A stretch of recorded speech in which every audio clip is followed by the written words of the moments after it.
trabalho na Clínica Huntington, nós trabalhamos em parceria.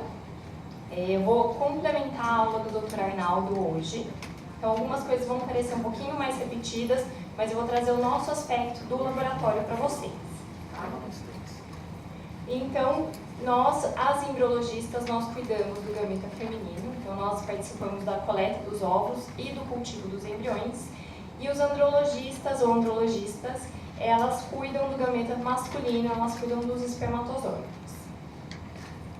Então, uma embriologista participa da coleta de óvulos ao lado do médico. Nós procuramos pelo óvulo, que é exatamente essa carinha, e então eles são classificados. Nós classificamos em C0, que são as células mais densas e fortemente aderidas.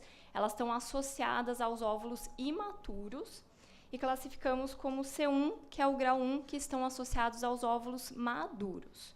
Mas a maturação mesmo ela é avaliada após a denudação desses óvulos.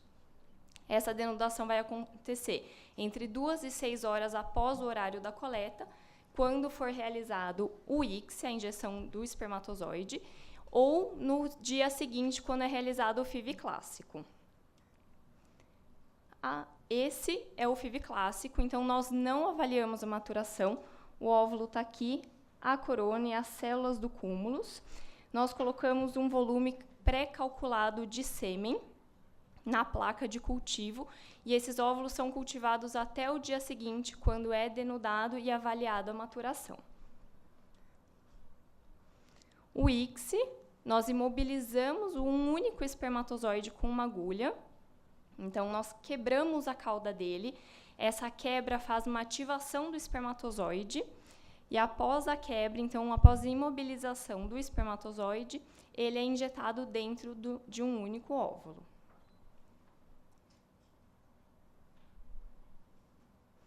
O óvulo ele é sempre posicionado com o corpúsculo polar às 12 horas ou 6 horas. Isso é para não atrapalhar o spindle, que ele está sempre próximo ao corpúsculo. E com essa agulha é feita uma pressão e uma sucção para romper a membrana do óvulo e então depositar o espermatozoide ali dentro. Mas qual método escolher? E as pacientes questionam muito a gente. O meu caso vai ser o quê? Vai ser um FIV clássico ou vai ser um ICSI? Isso nós, do laboratório, que determinamos de acordo com o histórico do paciente e a amostra seminal e a qualidade ocitária.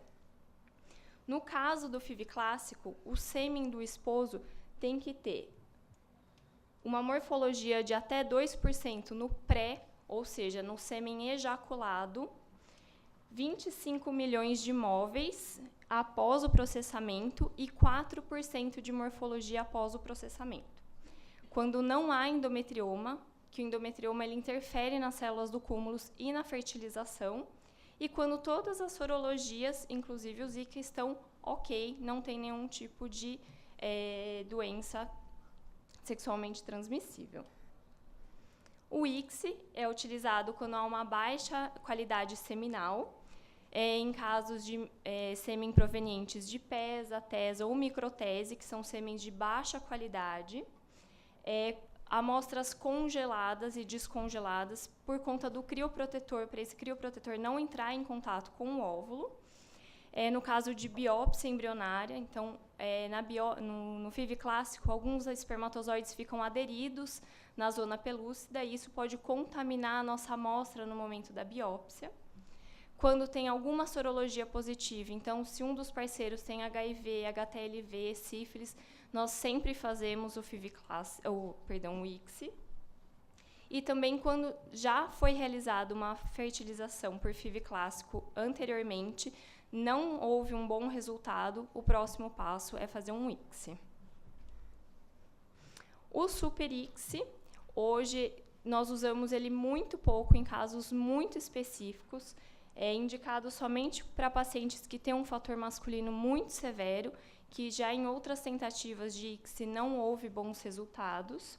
Ele usa uma lente especial com uma magnificação de 6.000 vezes. De 6.000 vezes. Então, no ICSI, nós enxergamos o espermatozoide dessa maneira no microscópio. Com a lente do Super ICSI, nós enxergamos ele desse tamanho a gente consegue avaliar os vacúolos. Aqui um vacúolo, aqui outro, e nós avaliamos se esse vacúolo está no acrossoma ou no núcleo.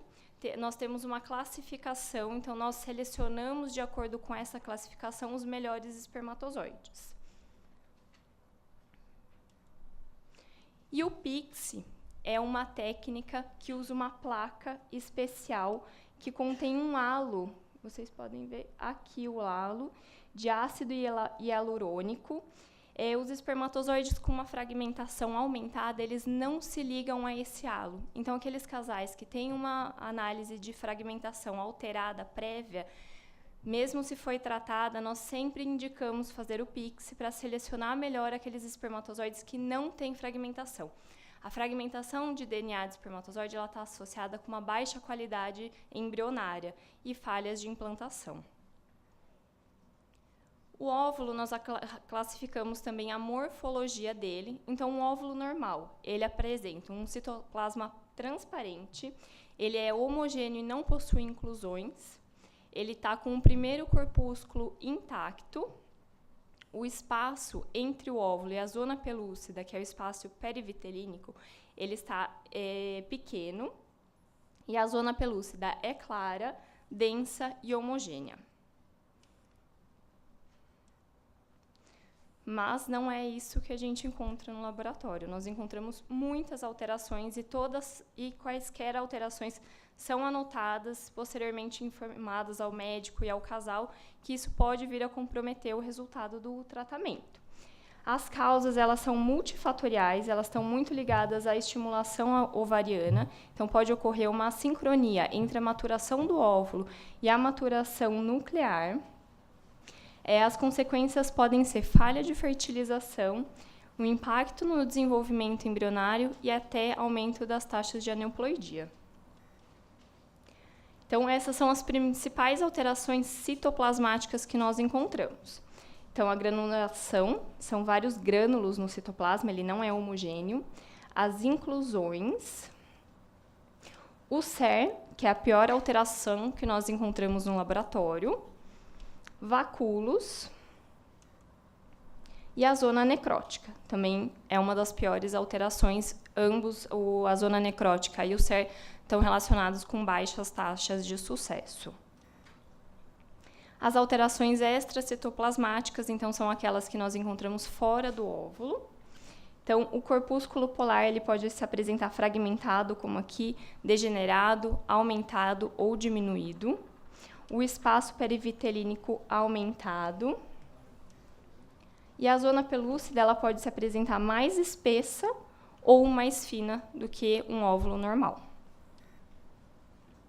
E então, após a fertilização, o processo da fertilização, nós iniciamos as avaliações embrionárias. Então, a primeira avaliação, que é o D1, é a fertilização. Ela é avaliada após 16 a 20 horas do procedimento. O ideal que nós temos que ver são os dois corpúsculos e os dois pronúcleos. Então, quer dizer que um pronúcleo é do homem e um da mulher.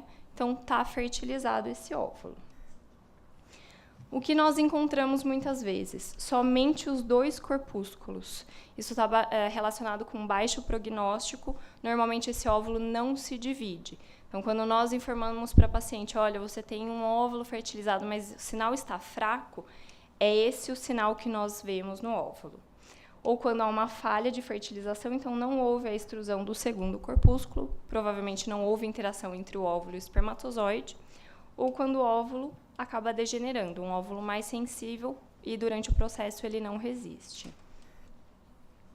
E uma fertilização anormal. Então, no caso, 3 pronúcleos, e aqui podem ser vistos 4. Então, esse é um óvulo alterado, vai formar um embrião alterado.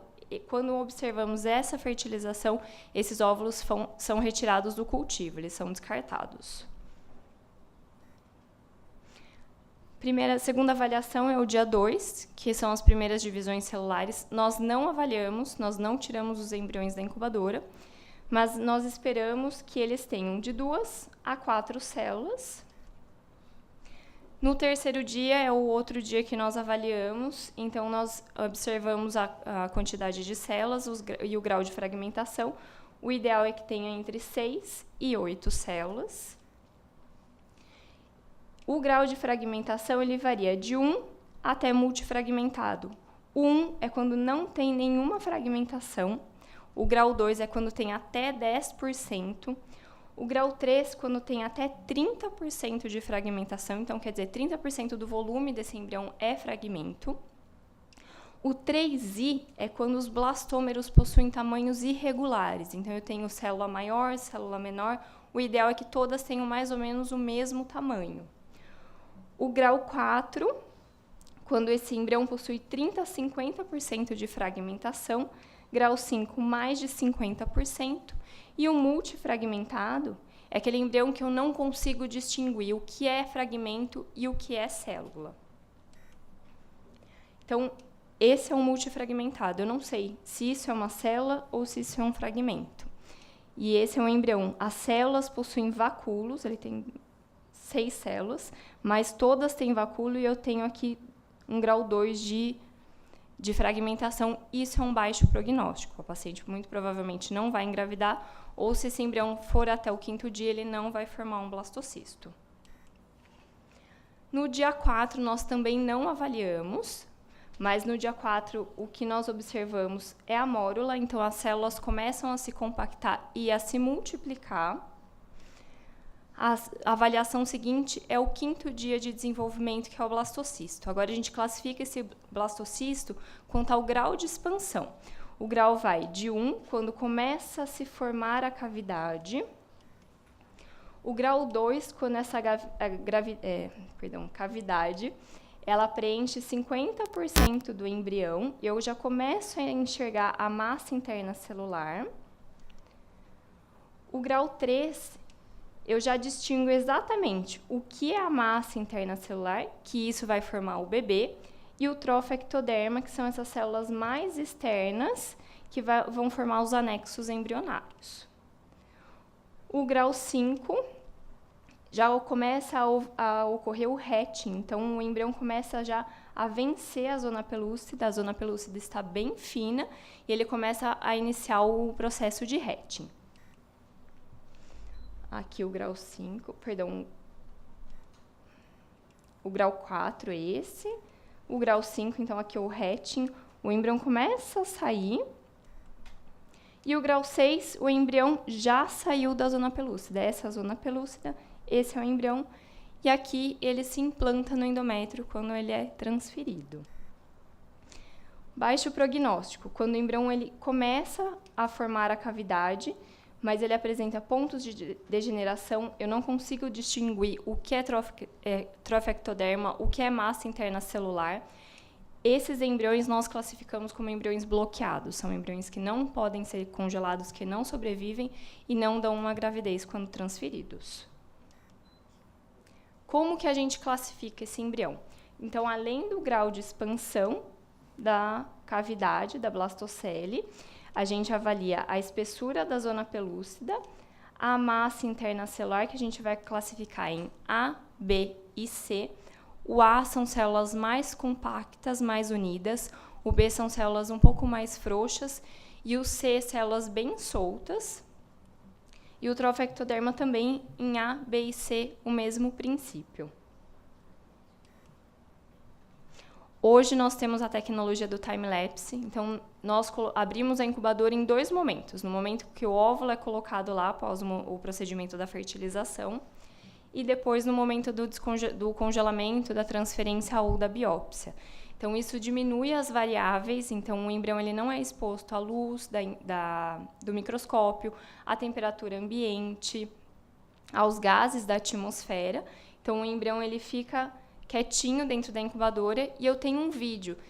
Hoje, a gente abre a incubadora, tira a placa da paciente de dentro da incubadora, coloca no microscópio e avalia.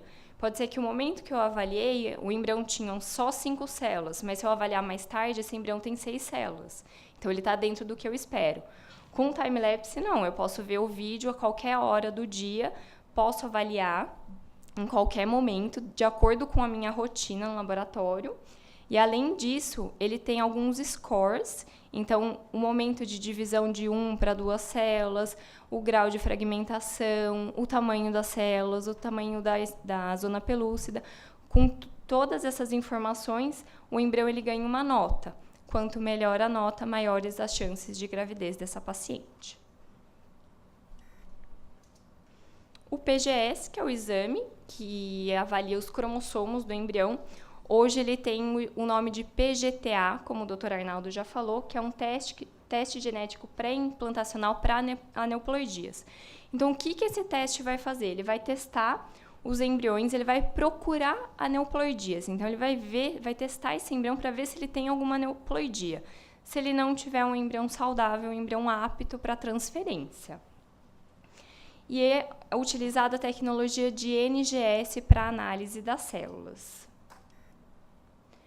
Quais são as principais indicações para essa técnica? Idade materna avançada, aborto de repetição, então se a paciente tem 2 ou mais abortos, ou se ela teve um aborto que foi feita uma análise citogenética e apresentou alguma alteração cromossômica, falha de implantação, então quando a paciente já fez 2, 3 ciclos de FIV, não engravidou, é a hora de testar esses embriões e ver se tem alguma alteração neles.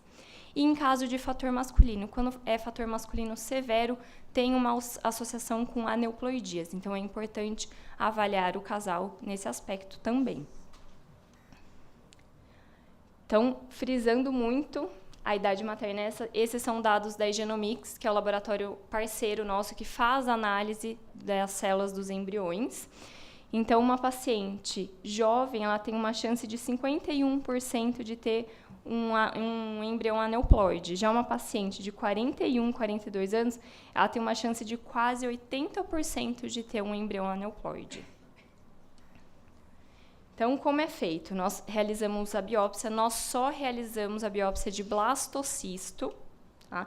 Nós retiramos aproximadamente 3, 4 células do embrião, isso não compromete o desenvolvimento dele. Muitas pacientes se preocupam, questionam se vai machucar o embrião. Não vai, a técnica é segura, é muito bem estabelecida e só aqueles embriologistas que estão treinados que são aptos a realizar o procedimento. Então, as células elas são preparadas num tubo, enviado para o laboratório e os embriões permanecem na clínica. E o que nós recomendamos? Congelar esses embriões. Que a análise leva, quando o embrião é congelado, 7 dias para sair o resultado. Então, você tem tempo suficiente para preparar essa paciente, preparar o endométrio e prepará-la para uma possível não transferência, porque a chance dela ter qualquer embrião alterado é grande, principalmente em pacientes mais velhas. No caso de doenças monogênicas, são aquelas doenças que afetam um único gene, são hereditárias, como a doença de Huntington, fibrose cística. É feito um estudo do casal, então o casal passa em aconselhamento genético, é feita uma sonda específica para aquele casal, e o casal então inicia o tratamento de fertilização in vitro, e o restante no laboratório é exatamente igual. A biópsia, o preparo das células, o congelamento dos embriões. Nesse caso, além do PGD, né, que é o PGTM hoje, também é feito o PGTA. Então, além do teste para doença monogênica, esse embrião é testado para qualquer alteração cromossômica. Então, é uma segurança a mais para esse casal em transferir um embrião saudável.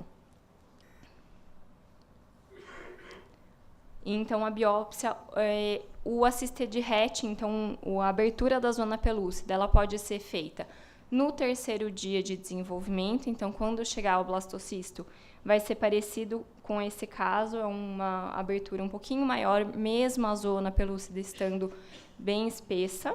Ou pode ser feito no 5º dia de desenvolvimento, um pouco antes da biópsia. Então, é feita uma abertura e a biópsia já na sequência.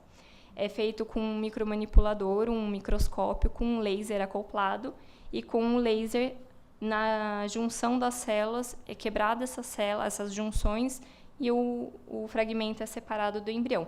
Somente esse fragmento é enviado para o laboratório, no caso a Genomics. O embrião permanece no nosso laboratório congelado ou em cultivo em casos de pacientes que fazem a transferência no dia seguinte. As pacientes questionam muito, né, os riscos para o embrião. Os riscos variam 1, 2% estatisticamente na nossa experiência. Se o embrião tem boa qualidade, a biópsia é feita por um profissional qualificado, o risco é praticamente zero. Existe um limite na detecção, então alterações muito pequenas, a Genomics classifica como alterações, de 10 megabases. Menores que isso, a tecnologia que nós temos hoje não detecta, isso pode ter um impacto no resultado futuro. Há um risco de mosaicismo, então quer dizer que aquele fragmento que foi enviado para análise, ele possui 2 linhagens de células diferentes. Então quer dizer que uma linhagem apresenta uma alteração, a outra apresenta outra alteração ou apresenta células normais. Então isso é sempre avaliado, é enviado o laudo para a paciente, para o médico, com esse resultado mosaico. Importante destacar que esse resultado não corresponde ao embrião como todo, e somente como fragmento que foi enviado para análise, e cabe aos médicos orientarem o casal se vale a pena ou não transferir esse embrião. Existe uma taxa de 1 a 2% de erro, então falso positivo. Quando a paciente tem um embrião normal, ela transfere, esse embrião era alterado, ela não engravida, aborta, ou engravida e o bebê tem alguma alteração. Ou um falso negativo, no caso do embrião é alterado, mas se a paciente transferisse, ela iria engravidar e teria um bebê saudável. Há também alguns casos que não tem o diagnóstico, nós fazemos a biópsia, enviamos as células, mas não vem um diagnóstico. Muito provavelmente é pela técnica ou pela qualidade das células enviadas. Se o embrião não tem muita qualidade, às vezes aquela célula que foi para análise não tem o DNA suficiente para a leitura, e também um resultado inconclusivo ou não informativo, que não tem, o material é tão pequena a quantidade ou está tão fragmentado o DNA daquelas células que o laboratório não tem certeza do resultado daquele embrião. Nesse caso, é informado ao paciente e cabe a nós do laboratório, juntamente com o médico, orientar a paciente se vale a pena ou não fazer uma rebiópsia. Então, é biopsiado novamente esse embrião e enviado para análise novamente. Congelamento de material biológico. Então, hoje nós congelamos praticamente todos os materiais, menos tecido testicular. É muito importante essa técnica que todos os laboratórios tenham, porque auxilia as pacientes com câncer, auxilia aquelas pacientes que não têm uma previsão de engravidar, mas querem preservar a sua fertilidade, para programa de doação de gametas ou até mesmo de embriões. Então, uma paciente quer voluntariamente doar os seus óvulos, mas naquele momento não tem uma paciente para receber esses óvulos. Então, os óvulos são criopreservados e guardados até a oportunidade de alguém recebê-los, mesmo caso da amostra seminal. Quando é necessário o acúmulo de gametas, então pacientes com baixa reserva, há a opção de fazer um banquinho de óvulos, então várias coletas, vários congelamentos, para então fazer um único descongelamento, o cultivo embrionário e a transferência. Quando há o risco de peristímulo, então os embriões devem ser congelados ou os óvulos. Quando há falha na obtenção de espermatozoides, então um casal que tem um fator masculino grave, no dia da fertilização não tem amostra seminal, os óvulos podem ser congelados. Quando o endométrio não está receptivo, então não vai ser legal transferir nesse ciclo, vamos cancelar, vamos congelar os embriões. E no caso da biópsia também, como eu já disse, é recomendado congelar os embriões para ter um resultado com calma, uma orientação com calma a essa paciente. Então, nós congelamos os embriões e os óvulos pela técnica da vitrificação. Todas as pacientes perguntam, é seguro, eu não vou perder o embrião, não vou perder o óvulo? A taxa de sucesso com os óvulos é de 90%. Então, a vitrificação trouxe um ganho para nós muito grande. É uma técnica muito segura. Hoje nós temos meios nacionais e importados que são muito bons. E mesma coisa dos embriões. Os embriões têm uma taxa de sucesso um pouco maior, que eles já são mais resistentes, têm mais células. Então, o blastocisto, o embrião de 5º dia, a taxa de sucesso é de 98%, 99% de sobrevivência. E no caso do sêmen, é realizado o congelamento rápido. No dia da transferência, a paciente tem 3 embriões, ela vai transferir 2, o terceiro ela não quer. Ela fala pra gente, eu não quero esse embrião. Pode jogar fora. Não, a gente não pode jogar fora esse embrião. A gente tem que congelar. Pela resolução do Conselho Federal de Medicina, agora de 2017, todo embrião excedente que é viável, ou seja, aquele que tem qualidade, é compatível com uma transferência, uma gravidez, ele deve sim ser congelado. O casal eles têm que assinar um termo informando o destino desse embrião em caso de divórcio ou de dissolução de união estável, em caso de doença grave ou falecimento de um dos cônjuges, e em caso de que queiram doá-los, e também em caso de abandono. Muitos casais se mudam ou são de fora, trocam o número de telefone, contato de e-mail, a gente não tem mais contato com eles. Então, no dia da fertilização, eles recebem um termo de consentimento, onde eles assinalam o destino em cada uma dessas situações. Há também aquelas pacientes que engravidaram, têm os seus bebês e elas não querem mais os embriões. O que a gente pode fazer com esses embriões congelados? Nós podemos descartar esses embriões, mas somente após 3 anos do congelamento. Então, 1 ano, 2 anos, vai manter congelado esses embriões somente após 3 anos que a lei permite o descarte. O casal pode doar esses embriões para outros casais. Nós temos uma fila de espera para embriões doados muito grande. Muitos casais optam por receber o embrião pronto já. Mas tem um limite de idade, que para as mulheres é de 35 anos, para os homens é de 50 anos. Além disso, é necessário que o cariótipo do casal seja normal e que as sorologias no momento da fertilização sejam normais também. Ou, no caso dos embriões alterados da análise genética, esses embriões eles podem ser descartados já de imediato ou doados para pesquisa. Há centros aqui em São Paulo e em todo o Brasil que aceitam esses embriões, mas nós temos que entregar outro termo de consentimento para esse casal, explicando a pesquisa que eles vão participar, a pesquisa que esses embriões vão ser destinados. E esses são os principais questionamentos em relação aos embriões congelados que nós temos. E nós temos muito embriões e hoje a gente já tem um problema de espaço muito grande por conta de todo o material criopreservado. É isso. Obrigada. Pacientes só podem doar embriões até 35 anos. E se ela tiver mais do que 35 anos, mas for um embrião biopsiado, existe alguma coisa extra, mas se for biopsiado cromossomicamente normal, também cai nessa regra? Também cai na regra. Eu acho que pode ter um bom senso, tanto por parte do casal quanto por parte do médico, se alguém quiser receber esses embriões, que o casal esteja ciente da idade da paciente no momento do congelamento. Se a paciente tem 37, 38, é biopsiado normal, ok, mas o casal que vai receber tem que estar ciente dessa possibilidade. E você falou também que podem ser descartados os embriões que tiverem o diagnóstico genético alterado. Você fala genético, não é cromossômico. Cromossômico também. Mas se tiver, por exemplo, uma doença síndrome de Down, que é compatível com a vida, também pode descartar? Pode. Se for o desejo do casal, pode. Nós temos o termo específico, nesse caso, para embriões alterados. O casal assina o termo e os embriões são descartados. Não precisa esperar os 3 anos? Não, nesse caso, não. Obrigado.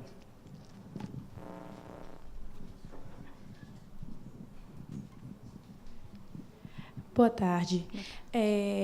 Em épocas de que a gente vê tantos artistas tendo casal de gêmeos, menina, Beyoncé, Ivete, e aí eu tenho muito contato com pacientes que chegam para mim e falam assim, eu já tenho 2 anos tentando e agora eu quero ter gêmeos menina, porque a Ivete teve. E eu tenho certeza que Ivete escolheu os gêmeos, o sexo das gêmeas dela.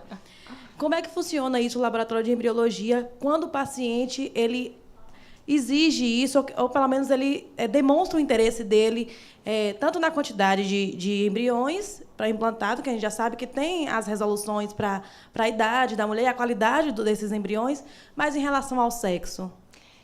Obrigada. por lei é proibido fazer a biópsia única e exclusivamente para determinação de sexo, escolha de sexo, mas se o casal quer escolher o embrião saudável para transferir e nesses embriões ele consegue escolher entre aqueles saudáveis o sexo, é a escolha deles, é a opção deles. Mas sim, eles são orientados que não pode ser esse o intuito da análise. A análise é para escolher um embrião saudável. Então, eles são orientados e também orientados também quanto ao número de embriões. Hoje mesmo, o doutor Arnaldo falou dessa paciente, a gente indicou transferir 2, a paciente estava receosa. A gente, numa conversa entre nós do laboratório, o médico e a paciente, nós entramos num comum acordo de transferir somente um embrião. Então, a gente já sai do laboratório com uma sugestão, porque a gente sabe como foi todo o desenvolvimento embrionário, e a gente sabe a qualidade desses embriões. O médico sabe como é o histórico desse casal. Então, em associação, nós orientamos o casal a transferir 1 ou 2 embriões. Aquelas pacientes mais insistentes por transferir mais embriões, nós somos muito firmes. Paciente jovem, óvulos doados, embriões de boa qualidade, eu quero transferir 3. Não vai transferir 3, a gente não deixa. A não ser que tenha falhas prévias, já transferiu 2 vezes, 2 embriões em cada vez. Não tem mais perspectiva, ou só tem aqueles 3 embriões. Aí a gente já abre uma exceção, mas tudo baseado no histórico e na conversa com o médico também. Aqui, Raquel. Tudo bem? Tudo bem? Carolina, São Paulo. No seu slide que você falou de alterações ocitárias, aí você falou de... as causas são multifatoriais. Isso. Aí você falou em assincronia de maturação nuclear e citoplasmática. Aí seriam poucos dias de indução? Você achou que marcou uma captação um pouco precoce? Não tem relação com a captação em si, mas com o estímulo. Num ciclo natural, a paciente vai ovular quando aquele óvulo está pronto. Numa estimulação, não. Você está dando medicação para ela ter mais folículos, mais óvulos. Pode ser que aquele que cresceu tem um óvulo naquele folículo, ele não está maduro ainda a parte nuclear dele. Mas ele está maduro a parte citoplasmática. Então, ele já tem o corpúsculo, foi o dia certo, porque ele é maduro. Então, a gente tem muitos casos que chega no dia da coleta e não tem nenhum maduro. A gente ainda espera 6 horas, alguns maturam, tem casos que nenhum matura. Esse é um caso que seria outro dia a coleta. Tá, mas então, clínica, antes da gente fazer a captação, a gente não tem muito o que fazer? Não tem como saber. A gente sabe muito pouco os efeitos das medicações nos óvulos. Até essas alterações, a maior parte das alterações é pelas medicações. E nós, no laboratório, a gente observa. Às vezes, a semana toda tem o SER. Todas as pacientes, jovem, mais velha, não tem nenhum fator, coincide em todas terem. Muito provavelmente a medicação, o lote, é aquela semana. É bem, assim, peculiar isso. Então, não tem muito o que a gente fazer, nem o clínico, nem a gente do laboratório mesmo. Tá. E dos protocolos, você percebe algum que mais acontece isso? Não. Tá. Obrigada. Tira.